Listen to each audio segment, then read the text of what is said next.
Let me see, I got one right here I'm fixing to pull over. Archer City Police Chief Joe Burton says each day on the job there's always a new challenge. But just as it's done to many industries, he says technology has changed the day-to-day job of police work. The camera attaches to our glasses. You basically see everything we see from time we get out of the vehicle and turn them on till we get back in the vehicle and turn them off. Burton says his department made the decision to purchase body cameras 2 years ago. The choice was between a new dash cam system and the body cameras. He says the problem with the dash cam system is you don't see everything that goes on from the moment the officer steps out of his vehicle and approaches a vehicle that's been pulled over. The juries or everybody involved can see exactly what's happening in real time from the officer's viewpoint. Many law enforcement agencies around the country made the decision to purchase body cameras after the riots in Ferguson, Missouri, and across the country following 18-year-old Michael Brown being shot and killed by a police officer. Chief Burton says that incident made him thankful that purchase had already been made for his department. He says it's a tool that can be a real time saver when it comes to an investigation. Well, most people under a misconception, they watch a lot of these crime shows and they truly believe that we can just go get DNA and it's ready in an hour. Say if I'm running traffic at a stop sign. Yeah, that one was a hard break. I'll turn on the video and watch the intersection. Somebody comes through, blows the stop sign, we write them a ticket.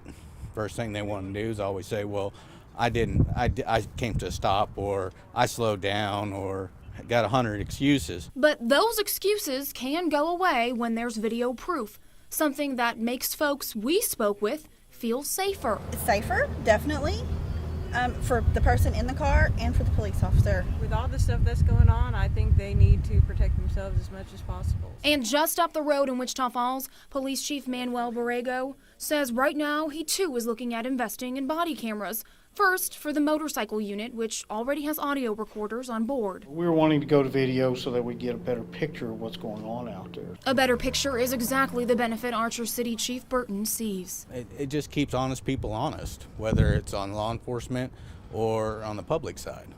We try to get students interested in deeper mathematics or deeper science. It needs to become applicable. You just can't give them a bunch of notes or drawings on a board and expect them to relate. Bill Layer is an electronics and aerospace teacher at the Red River Technology Center. 3 years ago, he started a group with his students, the Red River Rocketeers. 1.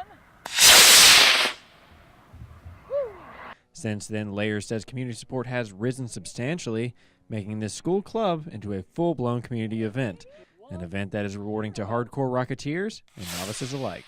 It's the fun. It's the fact that you've taken something that you've basically constructed yourself and actually watch it go. A majority of the students in Layer's class attend each weekend launch. The students say they love spending their weekend hanging out with their teacher, shooting off rockets. He makes it real fun to work there. I mean, he's real interactive with everybody. He teaches anyone anything that they need to know, and he's just on top of everything at all times. He's just an amazing teacher. As one of the younger students, I'm really trying to fit in and try to get to know all the other guys. And they make it really good for me because they really help me with all of my studies and really kind of make me feel like a part of the family, the big, weird, nerdy family. A family that has its eyes set on the ultimate prize. They say that the first step into space began with a model rocket, and we hold true to that. We believe deeply in that concept. We're both huge baseball fans. Yeah. Not the same team, but that's okay. Nick loves the Texas Rangers, and Heather is a big fan of the boys in Boston. But today they threw aside their lifelong obsessions and brought their love of the game to family and friends. We're just going to pick teams, probably schoolyard style. Say, you're here, you're there, and play. And play they did, but not before Heather and Nick were wed on field number 7 at McNeil Junior High. They say the idea came to them once they determined the big date. Right near opening day, back to baseball, spring. It was just perfect timing, and what better else to do on a baseball field? Yeah. An event as special as this required special help given by the minister/DJ, Stephen Cook. It was random, so it was right up my alley. Cook said he was a nervous wreck during the proceedings, but was able to appreciate the scene he was able to be a part of this afternoon. This is one of the, does definitely top in one of the most interesting weddings I've been able to do so far. And once vows were exchanged, it was game time. But one matchup shined above them all, a friendly competition between a husband and wife. Run! Run!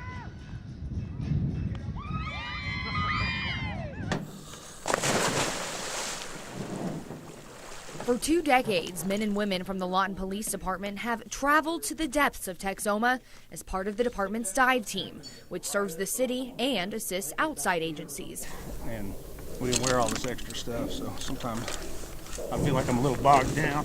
Detective David Shucker started the team in 1994. There was a need for a proper chain of custody when it came to evidence. There was need for a swift reacting team that could be there to recover bodies or recover boats or vehicles or whatever happened. We get called out to do mainly recoveries of vessels, motor vehicles. We've been used to collect evidence out of the lake, murder weapons, robberies. Somebody, steals a safe. We pulled safes out of, the lakes or creeks. But even those seemingly simple calls prove to be difficult. Because visibility in area lakes is extremely limited, divers search solely by feel. If we're looking for evidence, it's going to be on the bottom. If we're recovering a victim, the human body is naturally neutral buoyant. What that means is they don't typically sink or float, they just kind of are in the middle somewhere. And so, yeah, we definitely have to feel along the bottom, but we also have to cover that area. The divers say that's the hardest part of their jobs, looking for drowning victims. Especially when they know the victim's family is on shore, waiting for any word about their loved one. Unfortunately, they're not great memories. Probably the worst ever. We came out to Letcher on a drowning and recovered a young boy who at the time, I didn't recover him personally, thankfully, but one of the other divers did. And then when I saw him, he looked exactly like my boy. So that gets to you, the victims. The team operates off a carefully mapped out grid system. The very first year I got on the team, it was probably just a month or two after I got on. There was a boat had gone down, and they thought they had it kind of marked where it was. Well, they didn't. Their markings were way off, so we ended up having to run our search patterns. And they're also responsible for getting submerged boats and motor vehicles out of the lakes so the city isn't fined. Anytime there's a boat or motor vehicle or something in the water that has a potential of leaking fluids, we have to get that out immediately. If not, the EPA, comes down pretty hard, with fines and such. This is Lawton's drinking water supply here, so we don't want it contaminated with those types of the fluids. Those boats and those motors have oil and gasoline, and that pollutes the lake, and that's detrimental to our fish and wildlife out here. From missions as small as lost keys to those where family members are in need of answers and closure, the Lawton Police Department's dive team is ready to be called out at a moment's notice.